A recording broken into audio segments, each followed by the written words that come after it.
Well, it's week 8 of the LCS with coverage brought to you by Alienware. I'm joined right now by Inero from the Golden Guardians offices or facility because I guess everyone's doing remote now here on Saturday.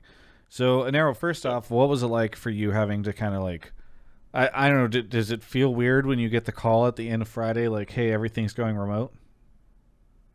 Yeah, it was a little weird. I was actually getting makeup from Cass, the makeup lady at LCS. Yeah.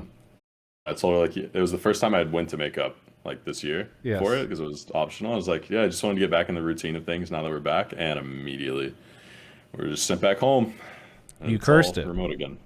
Yeah, I did. I did curse it. I'm good at that. So is it weird as a coach to have to prepare for the team playing back at home or back in the offices again, or I don't know if you guys if there was anything like that or if it was literally just like we're gonna show up and it'll just be like a scrim day except for it's an LCS day.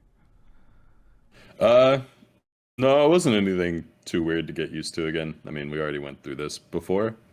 Um, so it wasn't a huge change up. It was a pretty easy transition, honestly. Yeah. Okay. Well, when I requested you, it was before you'd played your CLG game and before you'd played the TSM game just now, and Mhm. things were going really great at the time. And now, unfortunately, you guys have dropped a couple games. So I don't know what's going on, especially with that CLG game. That I know is a very important one since you guys are fighting with them for a playoff position. So, Yeah. what has led to first the rise and then now the bit of a fall that you guys have had the last couple of games? I mean, I think the CLG one was a bit of an outlier for us. It was a pretty shit game overall, but there was still some takeaways from it for us that were pretty important. It was one of the few games we didn't get like gifted dragons early because we're not a team that really plays around Drake, but we just kind of naturally ended up getting them a lot. Um, our win conditions later in the game were almost always around Dragon, and I think we kind of over prioritized that a little bit, even though Drakes weren't a win con for us at all. But you can kind of naturally fall into things like that in the game, um, and not actually play around what your team comp needs to do or like what your situation in the game needs to do. And yeah, it made some weird map situations for us that we normally don't have to deal with, and we played those out, I think, a little poorly. But that's also like prep end on us from coaches and making sure we identify where those like little crutches are that our team might have inadvertently, and prepping us for when that doesn't go the way we want. So it was an outlier game. It's disappointing that that happens. I don't think it's a really big tell. Like I don't think CLG is actually going to be a big contestant for playoffs. I don't think they'll really make that climb up, to be honest. So I think it doesn't matter too much. Just winning the next games, which I mean today was good. Little mistakes around something, so we kind of tossed our lead, which happens. But um, again, we're still very focused more so on next year. I want to get playoffs. I think we all want to get playoffs because we all want to win as soon as possible. But um, it's good signs in the game that we're still able to do some things consistently. It's nice. You've been this was going to be a development year for Golden Guardians, and you've been sort of figuring out what that looks like from a roster perspective. This lineup has seemed to really surprise people, especially once you're able to plug Licorice into it. So, what is it Yeah. about these five guys that's allowing you guys to find the success that you weren't able to find earlier in the year?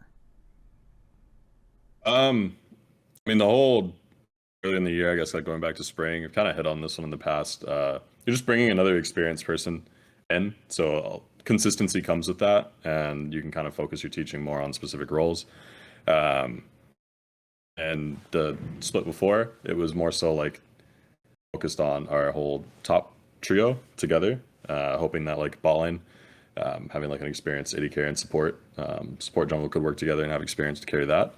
But we found just a better setup with this group where we're more so focused with the like rookie support in jungle and having like good consistent solo laners with like a lot of experience around that to help build those guys up with.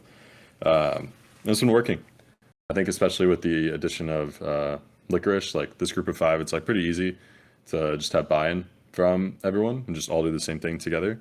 Everyone got on the same page like pretty easily on what to do. Um, it's nice. Makes your job as a coach feel real easy. You can have really frank conversations, get to the bottom of ideas fast, and it's nice. I mean, last spring, like, kind of had the same thing. Everyone would get on the same page pretty easily, but it takes a lot of experience to build up doing that together. Do you have any idea why it is that Licorice has been able to find so much success with you guys? And like, people say he feels like a different player watching him play for Golden Guardians versus FlyQuest. Any idea why it is that there's such a better setup here?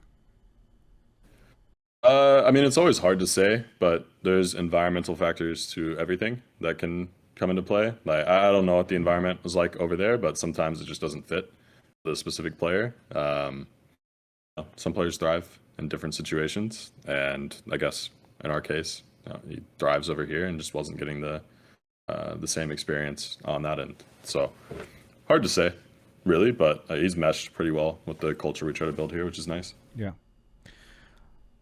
Interesting situation here. I know you said you want to make playoffs, but you're really focused on next year.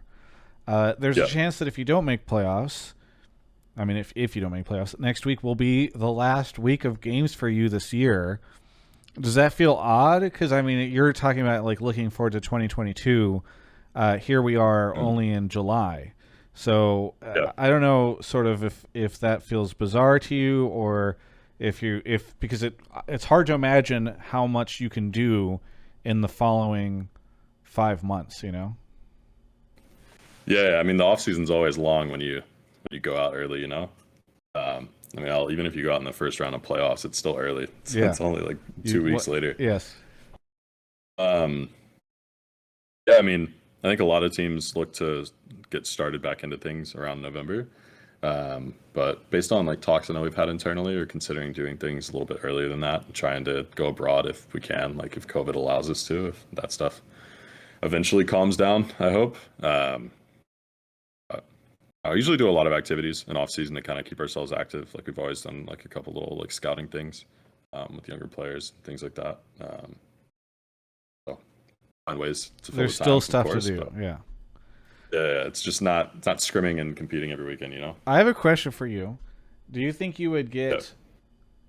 Do you think you would end up getting any scrims if you went to Asia during Worlds and tried to scrim teams that were competing in Worlds?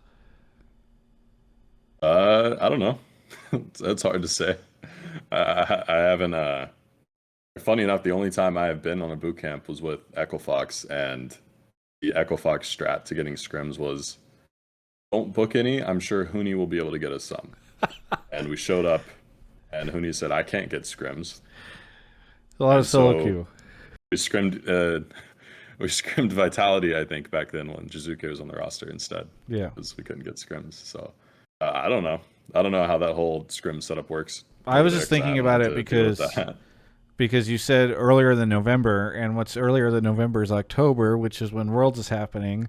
So if you were to go boot camp in Korea, given supposedly you can play from Korea, I'm like, okay, you're in the realm of the Worlds teams during Worlds. I don't know. Yeah. I know a lot of people would meme and be like, yeah, Golden Guardians getting scrims, but I don't know. I mean, it seems like there's always some of those teams, like the wildcard teams, etc., who can't get scrims during that time. So it would just be interesting if like you guys were doing stuff, Yeah, I mean, wildcard teams, like, I'm pretty sure that would be pretty straightforward to do. But I don't know about the others.